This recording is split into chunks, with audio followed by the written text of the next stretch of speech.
Gutom na ako. Mukhang masarap lahat ng in-order ko. Pero lahat, Doc. Ito po yung unang siserve namin sa inyo. Ito po yung tinatawag namin na baking pinulot po. Sinampalukan. Then ito po yung adobo namin. Ay, sisig na lang kulang. Kailangan natin maglagay ng space. Hey! Ay, ayun na yung sisig.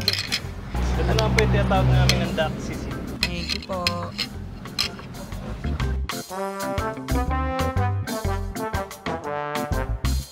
Ngayon, puro itik naman ang kakainin natin. Imbis na chicken, usual chicken, pork, beef. Sige, ito muna titikman ko.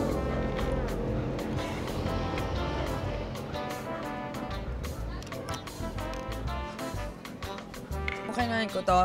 Hindi ko alam kung ano. Hindi ko man mapapansin na ano siya. Na duck sisig siya.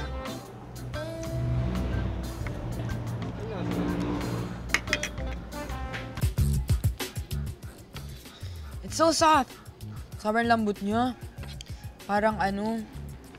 Oh, ang lambot niya. Natanggal siya agad. Hindi mo kailangan ng knife. Mukhang talagang juicy siya.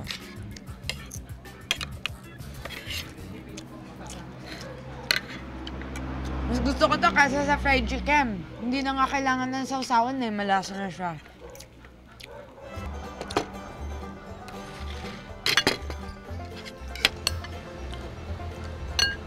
Yung adobo nila, oily, which is the kind of adobo that I like. It's not the one na masarsa, na masos.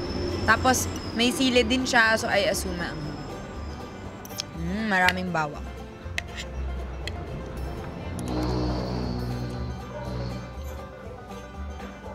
So good. Mas masarap pa to sa normal na adobo. Parang sinigang. I'm not changing my mind. Ito pa rin talaga yung top favorite ko. Yung servings nila, mapagbigay sila talaga. Hindi maliliit yung serving. So talagang sulit siya talaga.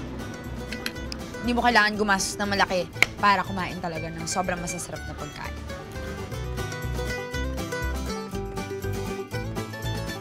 Etong mga restaurants dito sa Victoria, Laguna at ang mga specialty nilang mga duck dishes ay talagang hindi dapat palampasin, especially for travelers and adventurers like me. Sobrang sulit siya sa bulsa at busog na busog ka. Kaya uubusin ko muna lahat to.